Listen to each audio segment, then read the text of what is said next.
Hello and welcome to the Guitar Hang Podcast. I'm your host, John Stancorb. I have the privilege of delving into the remarkable career of a true luminary in the world of guitar. It's my pleasure to introduce you to the extraordinary Oz Noy. Born in Israel and now a celebrated New York City guitar icon, Oz's accomplishments in the music industry are nothing short of extraordinary. From his groundbreaking work as a solo artist to his collaborations with musical legends, Oz's guitar prowess has left an indelible mark on the global music scene. Please make sure you hit the subscribe button below and ring the bell for notifications.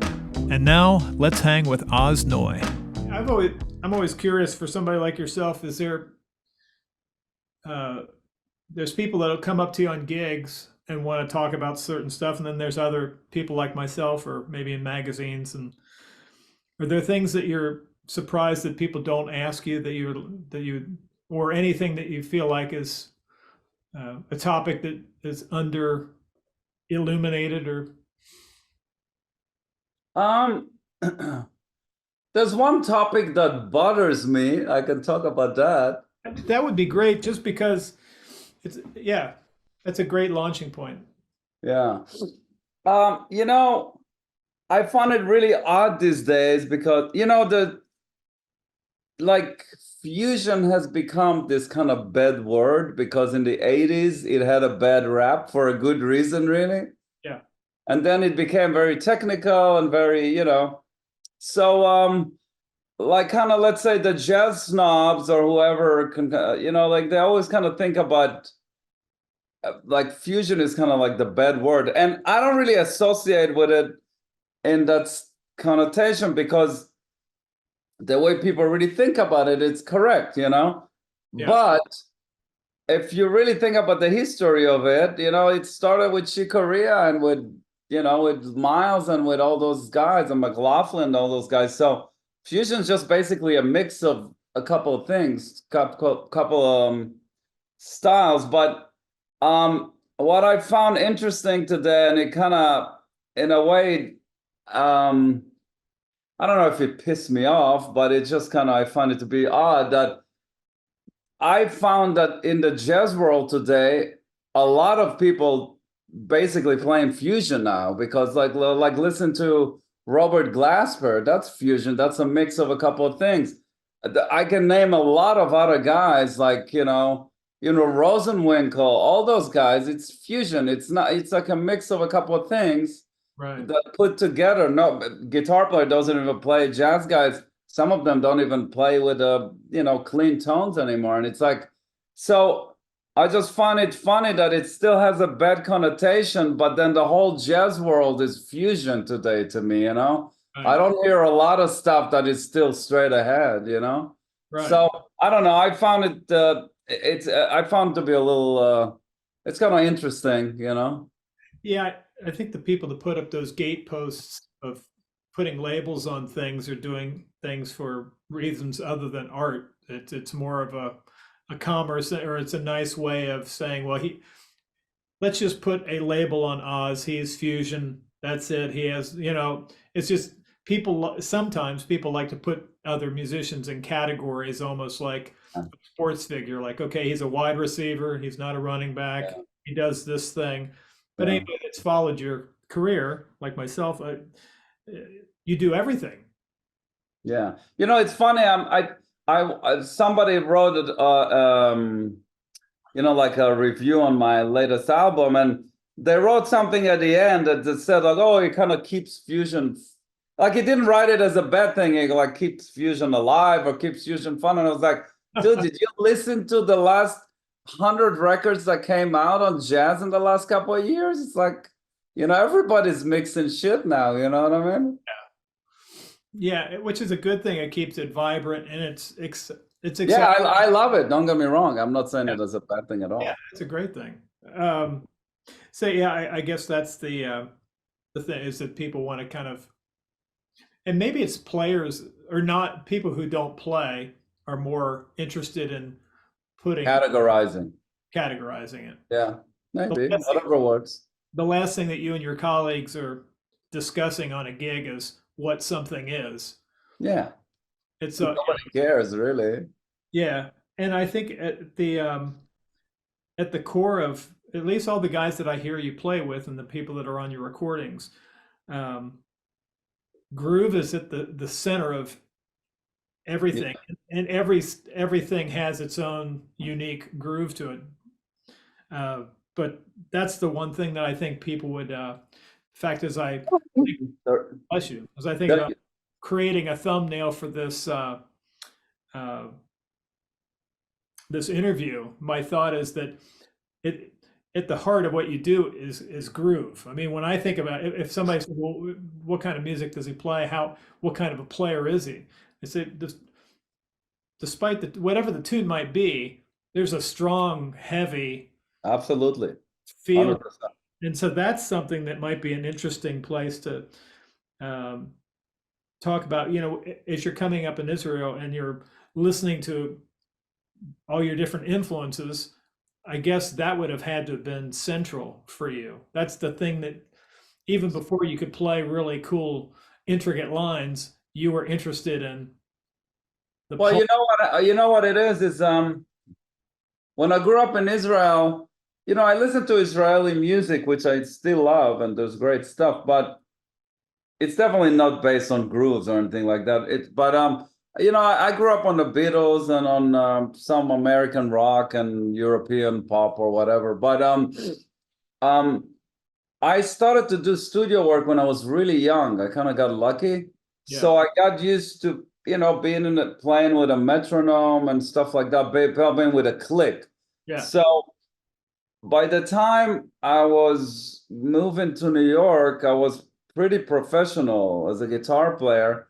And the one thing that I had going for me was I had good time as a player because right. I've done a lot of studio work and I've done pop gigs and all that kind of stuff. It's stuff that you don't necessarily, it's this kind of pocket that you don't get from playing jazz, you know what I mean? So Right. I grew up like that because I got lucky in a really young age to be able to start doing this kind of stuff. So I think that was the first thing.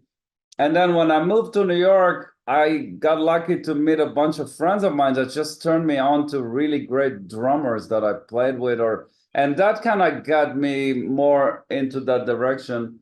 But when you do studio work and you play pop stuff or like rock stuff, all that kind of stuff, you have to be more aware of that kind of time feel, you know what I mean? Right. As with jazz, it's a lot looser, so the pocket is a different thing. So Yeah. I think that's probably more than anything, I think that's what it was. Yeah. Yeah. When you elevate to the level where you are, or your colleagues, it's more about it. It's kind of transcending the instrument to the point of you're putting so much of yourself into it. That's why certain people gravitate towards wanting to have certain rhythm sections, Sure.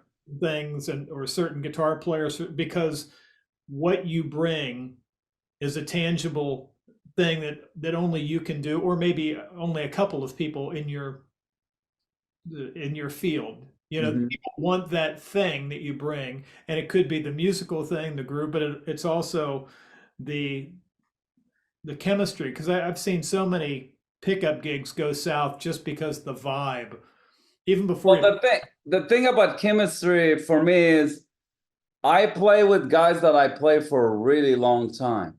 Yeah, I don't like to do one-offs with people that I never play with, and it doesn't matter who they are. I've done it with like the greatest players in the world. It doesn't matter. It just doesn't. You only get this connection when you play with somebody for a while.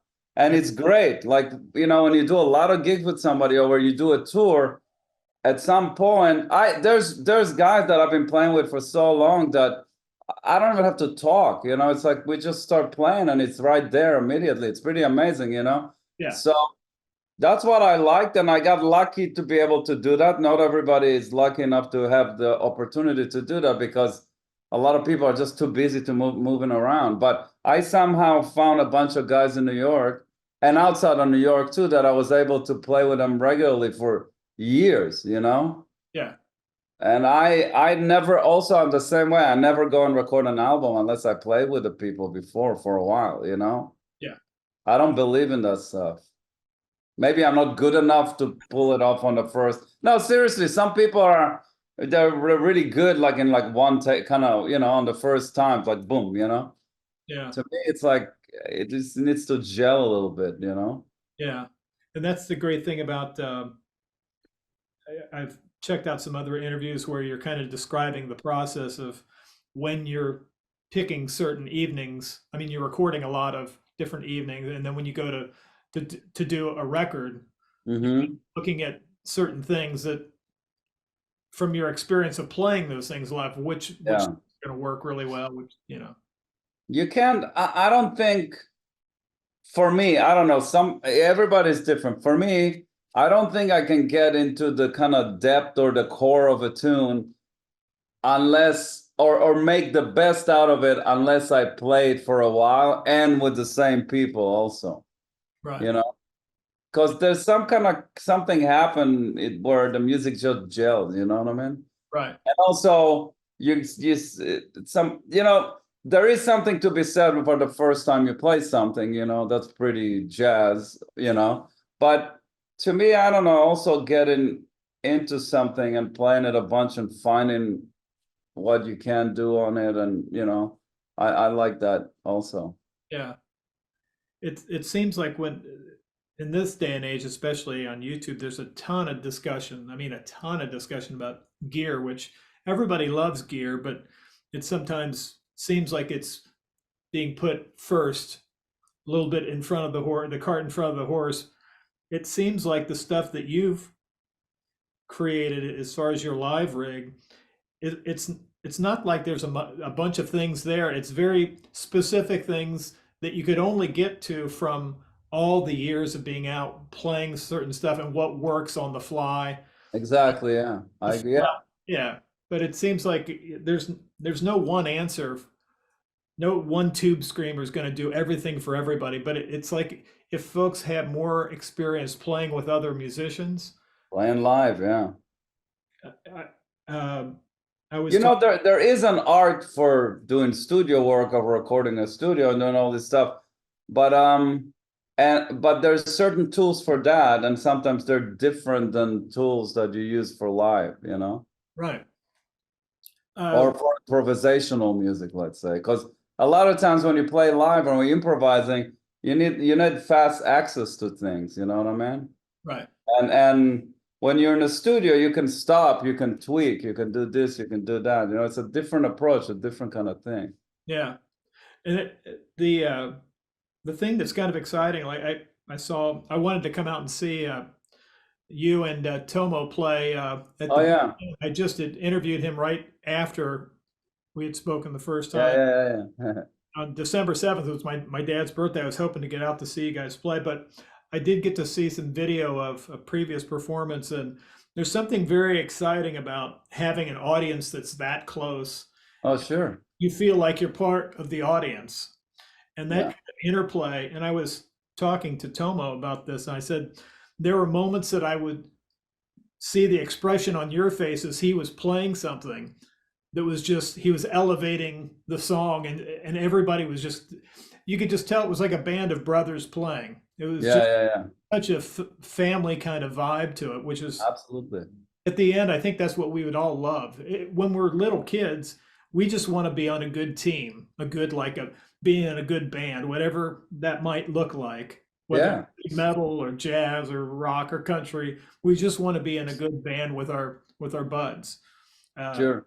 And when you see players like that are just so generous and wanting and getting excited about what the other person's playing, that's a very infectious thing.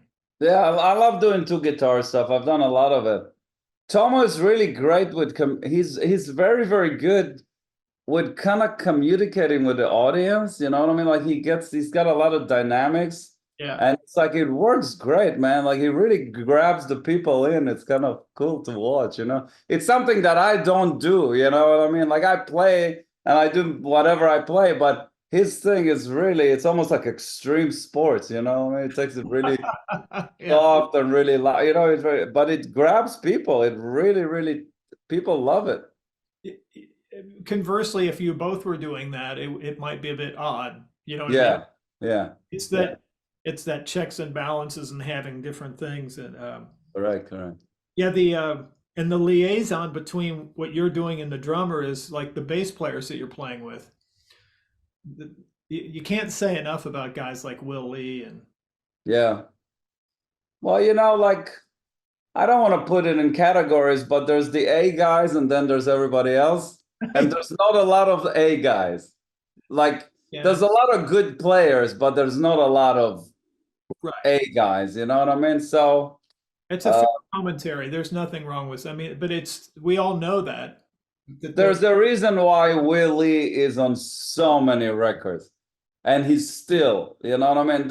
There's a reason for that, why certain guys are still in demand, and because they really do what they do the best, you know what I mean? And it's still valid. And there's other guys that do different stuff now, but but what they do, it's like really still the best, you know?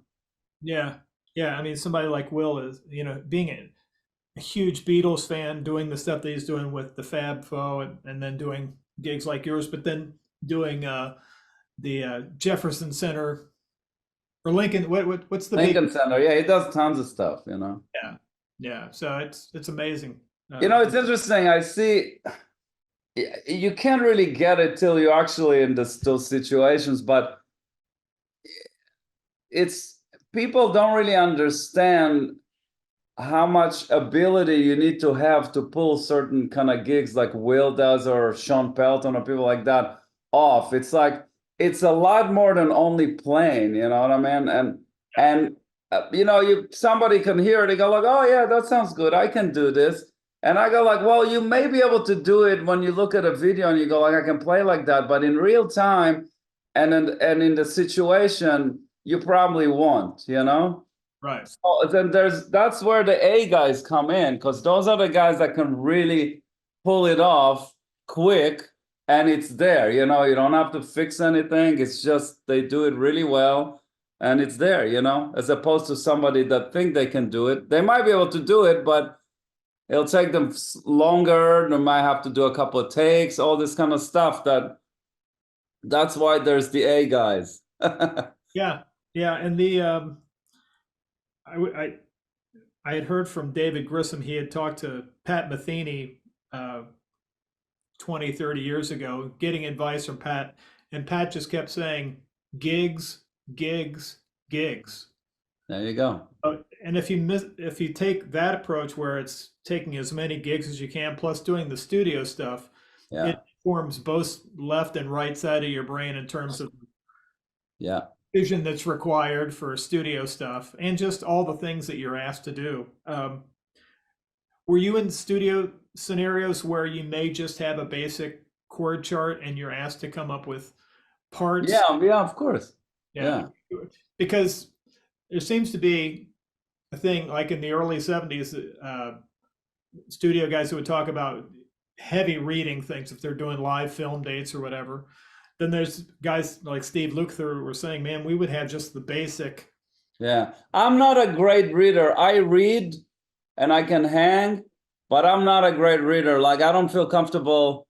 Like I remember one time I got called to do some session with the New York Philharmonic for some movie. And I told them, I was like, listen, unless I see the music in advance, I'm going to have a heart attack there. I can't, I'm not on that level, So, right. I can read, if you put a thing, I can read, but I'm not on that level of reading. So that's very specific to people that can do that, Right. Yeah. Yeah. It's exactly. It's a very specific kind of talent that a part of the profession that you kind of, you can't fake, you have to have it like 100% down, There's the famous story of Vinnie Colaiuta auditioning for Zappa or something. Yeah, the Black Page. Yeah. And he pulls a piece of sushi out as he's pushing his back on his face. Yeah, there's guys that they read everything you put in front of them. I know some of those guys. It's crazy. Yeah. I wish I could. And although I tried working on it sometimes, it's the only way you get really, really good at it is by doing it all the time. Yeah. Like that kind of elevates, but I don't get I don't get much readings gigs. Sometimes here and there I get some stuff, but it's not consistent enough to elevate me to the next level. You know what I mean? Yeah. But Yeah. yeah, it may not be something that's, I mean, there's, for somebody like yourself that's doing a lot of diverse projects, you've got a lot on your plate already. That may be something that, you know, Yeah. Well, it's there's again, I haven't really. I try to read music when I practice just to kind of keep that muscle going, but it's different kind of reading when you get certain type of like whatever music it is when they put this kind of charts in front of you. It's different. I don't think it's something that you can really practice on your own. It's something that you have to be in a certain level and then just kind of jump in and do it a lot, and then you get really good at it, you know? yeah.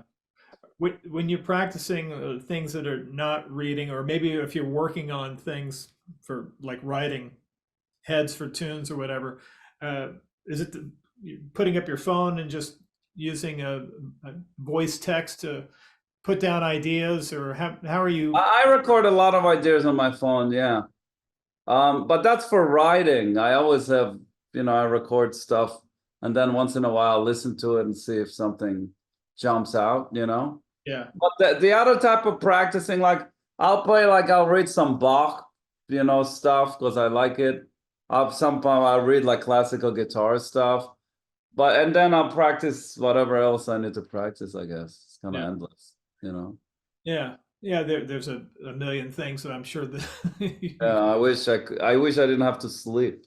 right. There was a thing that I saw you do a long time ago. It was a little idea about octave display. Hmm. Having Yeah. not seen that in quite a while, could you maybe explain just a little bit about the Well, concept? it's not it's I learned it from Pat Martino. He's the one that kind of I guess developed it. Some friend of mine showed me a pattern of Pat. And what it is, it's like you play a scale, but you put each note or each few notes, it would be in different octaves. And Yeah, it's really hard to do on guitar because you can do really big jumps, you know? right. So um it takes a long time to figure out. I took like one form that he showed me and I applied it to all the scales that I play and stuff like that. It took me forever. I have another form of his that he showed that actually I think Stern showed me, Mike Stern showed me that I wrote and I was trying to kind of get into my playing, but I haven't practiced enough on it. It's one of those things that you have to really practice for a long time Yeah, to somehow get into your playing. It's yeah, it's kind of it's a very unnatural thing to play on guitar because it's big jumps, you know? right. So you have to really figure it out, you know? And you're not using hybrid picking, you're flat I picking, think I think sometimes I'll use hybrid picking, right? but either way, with hybrid or without, it's hard to do fast, you know?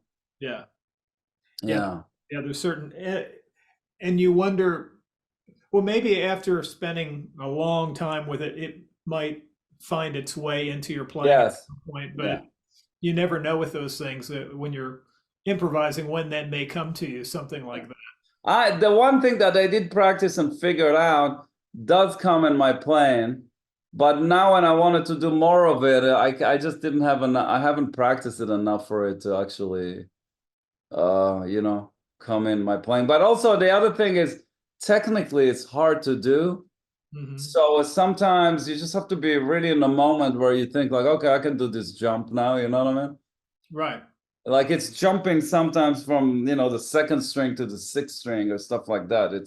It's not easy, and it's got a certain sound to it. And what I like it most than anything is it opens the neck in a different way, like the octaves of the guitar in a different way that you wouldn't normally would go for, you know? Right.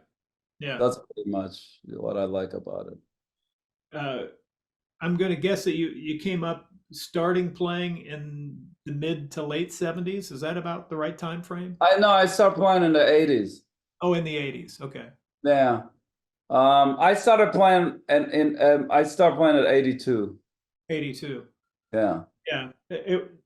Which, in the pop sense, there were some really cool things happening with uh, like the Police and U2 and I love the 80s. Absolutely. yeah. I really love the 80s. I love the music. I love the songwriting. You know, the other thing that happened in the 80s, which I was a big fan of, is the shred guitar thing, you know? Yeah, That was like going to the you know, like the how do you call it? Amusement park every day, you know? right. Every day you see another guitar player with tapping and playing fast and stuff. I love this stuff. I actually love it till this day. And I see people now that took it to a whole other level. It's like mind blowing, Yeah. you know? It is amazing the stuff that you see on the Instagram type. Yeah. stuff. Like I still think that Van Halen and Steve Vai are the greatest rock players on planet Earth. But there's a bunch of other guys that it's almost like extreme sports now, you know? Yeah, it has you almost have to create a whole vocabulary unto itself to showcase that in the most favorable way. There's certain you don't hear many of those players that are playing in the kind of groove things that you're playing. No, You know, but they play so fast and they do all these crazy stretches. It's crazy and the tapping. But I like it. I think there's really cool stuff harmonically that they come up. It's not rhythmical at all, but harmonically, the colors of the stuff that they come up with is amazing. I would love to, you know, I shredded a little bit in the 80s, but not right. you know, not to that extent. Yeah, I mean that's kind of I started a little bit later, but it was the mid '80s. But it was in a period of time where pop radio was really the big hair bands, you know, Yeah. spandex and girls laying on top of Corvettes and And guitar solos yeah, in a song. Yeah. yeah, like White Snake videos and all those Of bands, course. Yeah. High and all those kind of headbangers ball kind of stuff. But it was a very fertile It's time. a great time for guitar, Yeah, you know, in terms of the fun of it, you know what I mean? yeah. It's great. I don't know if musically it was the greatest time, but in terms of like expanding the instrument and having fun with it, it's Right. the greatest, you know. And if that was your glimpse into America prior to coming here, Yeah. it kind of gave you some either a false sense of what to expect or a very realistic. Well, I came in the mid 90s, so it was already gone. Like Nirvana already killed all of that. That's Yeah. right. Oh, Yeah. yeah. I think we had talked earlier about Pete Fogel. Oh yeah, Pete. Yeah. Yeah. Yeah. But the things that you have coming up, as far as any recordings to speak of, Yeah. asking Well, you. yeah. Well, I just finished a pretty busy year. So I released the last thing I did. Well, I released a second Ozone Squeeze album earlier last year, which took like 5 years to finish because pandemic and all that stuff. So at last we released that. We toured with that a little bit, and then I recorded and released the live album with Dennis Chambers and Jimmy Haslett because we did a bunch of tours. So that we did that, and then I released that was released this year too, and I just finished some tours, just basically kind of supporting that. And this coming year now that's coming, I'm recording a jazz album for Criss Cross. It's just a straight ahead jazz quartet. It's something I always wanted to do, and I've been doing it. I just never recorded it. So I'm going to record in like about 2 months from now. And that's, I'm very excited about that. But other than that, I just have some tours with my band, just like there's a little bit of Ozone Squeeze stuff. And then my trio, just some stuff. I'm going to do actually an organ trio tour in Europe in the spring, which I'm excited about. And then later in the year, I think in the fall, I'm gonna do just my regular electric trio stuff, like in the US and the Europe. That's all I know of for now, Who will be in the organ trio? Brian Charette is playing organ and Anton Fig is playing drums. Oh wow. Yeah, we've done it all the stuff that I'm doing. It's stuff that I've done kind of on and off in New York, you know what I mean? I Yeah. just never made it into a thing, you know? Yeah. Yeah. Yeah. It's kind of nice to have a little bit of time to stretch and do. I mean, with such a busy 2023, it's nice to pick up a project that, has been going for a while, but you haven't really been able to commit. Yeah, I gotta keep things moving, you know. I can't do the same thing all the time. It's like I get bored, you know? Yeah. And also, when you make an album, you're really into, especially if you tour, you're into that zone of that music and those tunes. And once that's over, at least for me, I just move on. So it's hard for me to get back to that zone again. It's almost like I'm going backwards, you know? Yeah. So I always try to get something else cooking, you know, Right. to keep moving, you know. Was that the a chord melody thing? Was that something that you had picked up when you started getting into jazz? Did that come first, or was it more? Are you the chord melody? Are you relating to that solo guitar thing on that record? Like, Yeah. oh, I'm not a good solo guitar player. I always try to develop it, but I never really figure something out that works well enough for me. But on the live album, I did a version. I have a song called "Twice in a While" that a lot of people like, and actually a lot of people transcribed that solo from the album. But it's one of those things where I don't feel like playing that song live anymore because I'm so over it. It's like from my past, you know. Right. So but it's a good composition. So I was able to kind of put together a solo guitar version of it, you know? Yeah. And that sometimes morph into other stuff, like, um, I don't know. I have a thing about I'm doing like a solo guitar thing over giant steps and stuff like that. So if I find stuff that I find interesting, I somehow figure it out. But I never really those guys that play unbelievable solo guitar, I haven't really quite figured it out for myself yet, you know? Yeah. Yeah. Are you approached by folks that want to either do some sort of Zoom lesson or clinics, things like that? Or are you? Yeah, all the time. Yeah, Yeah. I do Zoom lessons and all that stuff. I don't love it. I think it was good at the time for the pandemic, and then if somebody is out of the country or not in close by, then it works. But I don't find it's problematic, you know. Yeah. But I do it. Master classes I do whenever I can or whenever something comes up, you know. Yeah. Yeah, I have last year I opened an online store because I had all these master classes that I've done and recorded, Yeah. and they were pretty good. Like there was really good material there. So it took me forever to do it, but I was able to edit them into a format that people can actually go and buy the stuff and and kind of learn from it. So that was a big thing that I guess last year it was a part of the thing that happened. Yeah. Is Yeah, it? so there's a lot of master classes. There's like about 11 master classes that you can get on my online store. Oh, cool. Yeah. Yeah. Uh, as an instructor myself and somebody that has online courses, I'm curious what kind of things do people come to you asking for? Is there a bit of a trend with what people are wanting to learn? And if so, are there some things that if more players took into account, it would help propel their playing forward?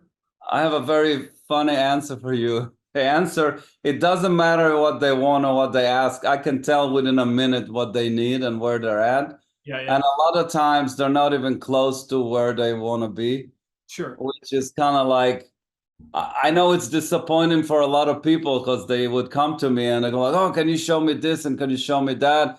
And I was like, "Sure, but can you play a major scale or can you play this chord or can you play this move?" So a lot of times I would say most of the students that I get, from some reason, they think they know a lot more than actually do, Right, or they think they're a lot further ahead than where they actually are. right. And usually I'll show them stuff and they go like, "Oh, I didn't realize that I have to know this before," and it happens all the time. So it's almost to me irrelevant what somebody wants, because you know what I mean. Once they come, usually what happens, they come for a lesson. I go like, okay, what do you want to talk to you about? So they say, oh, maybe this, maybe that. I was like, okay, let's play a blues, and within 30 seconds, I know where they're at. You know what I mean? Right. And then any of the stuff that they want is irrelevant. Yeah, because it's not unlike I think Larry Carlton said he went and took a lesson with Joe Pass only to realize that he wasn't ready to take a lesson with Joe Pass. There was things that he needed to kind of go back and woodshed, then Yeah. come back to Joe, and Yeah. it all made more sense because there was just he was a young kid at this time, you know. I just found that from teaching, I just found out a lot of people don't have strong foundation, and they don't understand that they don't understand that if they get that foundation really well, they're immediately going to be in a whole other place than they are. Right. You know, so, and foundation sometimes could be boring, you know. Yeah, it's but like anything, whether it's physical fitness or nutrition or whatever, you do have Yeah. to have foundational things over a period of time, Yeah. and then Yeah, so I found it to be kind of interesting, like, and it's the same kind of, I found like people have kind of the same kind of problems also. I don't know why, I guess, you know, like getting used to practicing with a metronome is important. There's certain kind of habits for people that do practice with a metronome that are kind of bad. There's a lot of misunderstanding, like people don't really know the fretboard well, the guitar, you know, it's like it's things that are very basics that if you really get them down, you'll immediately gonna be on a whole other level, you know. right. But it's not flashy stuff. It's just stuff that if you don't know, you'll never be able to play the flashy stuff well anyhow. So, Right. but I don't know. I just found it to be interesting. Well, it's interesting because at any level, that's exactly what you're saying mirrors my experience when I'm teaching students. There's a lack of foundational thing about chord tones and not even knowing what chords make up or what tone intervals make up certain chords. Mm-hmm. So the concept of modes and intervals and that if they don't have that, it's really not going to help there. Yeah. But yeah, it's not very sexy to to memorize the fingerboard and to do the things that are necessary, be able to play on one string every, you know. But you know what's interesting? What's interesting about it? It's actually really easy to do. It's a very easy practice. If somebody tells you, "Hey, learn these shapes here, here, here, do them in all keys. Learn these chords, do them in all." It's simple stuff. It's you don't for that stuff. You don't have to be a genius. You just have to do it like you know. Right. Anybody can do it. Just look at it and you do it. You know. The other stuff you have to have more talent, you know, to kind of open things up. But the basic kind of foundation is pretty easy to know. If somebody shows you it, just tell you to do 1, 2, 3, 4 every day, you do it, you'll be fine, you know? Right. Yeah.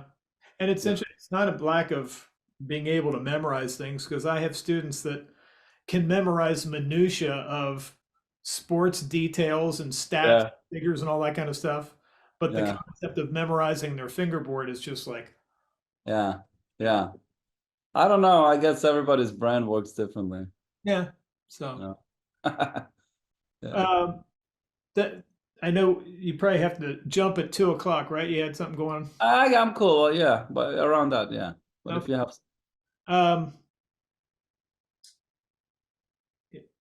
kind of lost my train of thought. Oh, are there any things that people would be surprised, players would be surprised to know that you play, like slide guitar or lap steel? I play pretty mediocre slide guitar. Yeah. I do it if I need to, but I'm pretty mediocre at it. Surprised, I don't know. A lot of people don't really know that I play jazz, like straight ahead stuff. So now I released that one album called Riverside. It wasn't a solo album, it was me and 2 other guys. So that was totally straight ahead. So some people got a taste of it, but I've been doing that kind of my whole life. I just never recorded albums like that. So I guess that might be a surprise for some people, you know. Yeah. Yeah. I think people get excited about by certain players, and they may not have a full breadth of somebody's discography to know. Yeah. Yeah. I've been, you know, I, I've been doing studio work my whole life, and I kind of know how to do it, but I haven't done like, I don't know, I guess because what I'm doing and live in New York and stuff, I haven't done like any big albums or anything like that. So maybe some people don't know that I do that, but that's something that I've done my whole life, like singer-songwriters and stuff, and Right. playing like, tracks on records and stuff like that. I've done that forever. Yeah, that's a very satisfying thing, especially when you think of how important supporting a vocalist is, Yeah. and just coming up with cool parts and cool layers Yeah. and textures and that kind of thing. And Yeah, I've done that my whole life, like literally, like since I'm a kid, and I still do it. It's just, um, it's not in the front right now, on the last whatever years, but I have a really great setup at home. I do stuff all the time.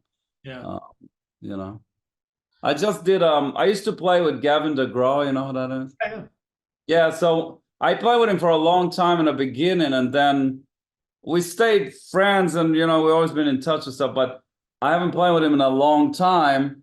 And lately, like a couple of weeks ago, we've done a couple of things together, which was great. So I'm hoping that will turn into something next year, because we always had a good communication when we played. oh, that's nice. Yeah, so, and I actually played on the first album. I was involved in the first album, but I guess everybody went their own way. He became a big rock star, and I making jazz albums, I guess. Yeah.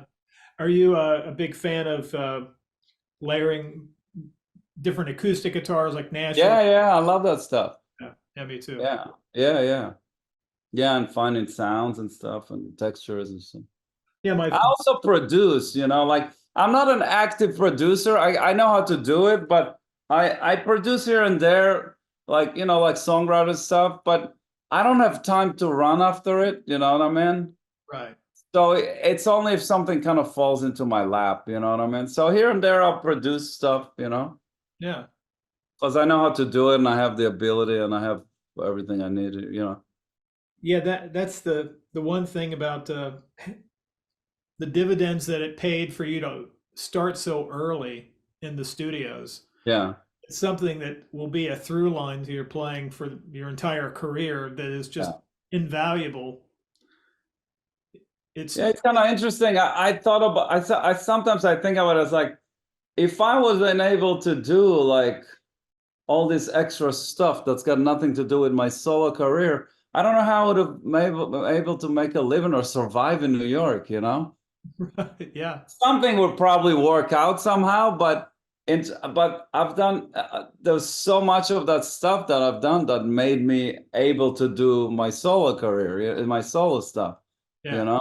yeah, That, all this recording or playing with singers, it's stuff that's got nothing to do with what I do yeah, with my solo albums.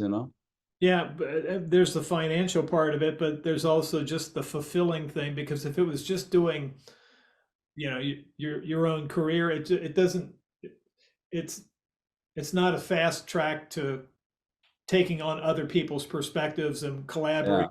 And all those experiences make you a deep. I love it when I play for other people, just like on this, just being a guitar player in a band or a track or whatever. I love that stuff. Yeah, Kind yeah, of behind the scene kind of stuff. I love it. yeah. It's very fulfilling. My earliest influences, like prog rock guitar players like David Gilmour and Steve Howe, Steve Hackett, Yeah, guys that of have a course. lot of different colors, lap steel, classical guitar. Yeah, yeah, it's great. I love that stuff. It's a very interesting. I think you can see some of that in my music, because I use a lot, my use of effects and all that stuff. A lot of it came from my knowledge of doing studio work or playing in pop situations. I Right. think a lot of that came from there. Yeah. Now, in the sessions that you're doing, are you doing a lot of overdubbing? Or are you doing a mix of that and live tracking? There's not a lot of, I don't get, at least lately, I don't get to do much. There's not much of kind of in everybody in the room kind of recording. Is a lot of it is overdubs. Yeah. And a lot of it is just send me stuff at home, you know. Mm-hmm. I love it in one hand because I have everything tweaked here, so everything sounds nice, and I have control, and I have everything around me. But there is something to be said about being in a room with other people, even with an engineer or producer, and just he tells you yes, no, you know? Yeah. Because you have to make all the decision yourself, and you have to give them way more than what they need, you know? It's all that kind of stuff. Is it a challenge? I don't know Yes. where you live, but are you in close quarters with people near you, or? Yeah, I'm in an apartment building, but I set it up. I build an acoustic wall in my Oh, studio. So that kind of isolated me to some degree from next door neighbors. And then I built. I didn't build it. Somebody built this stuff for me. I built like it's almost like a room inside a closet, Oh, nice. and it's very well soundproof, so I can actually record speakers in a New York apartment and mic them and play pretty loud-ish, Yeah. you know. So it's not bad. It's kind of as good as it can get in an apartment building, you know. I think everybody would love to.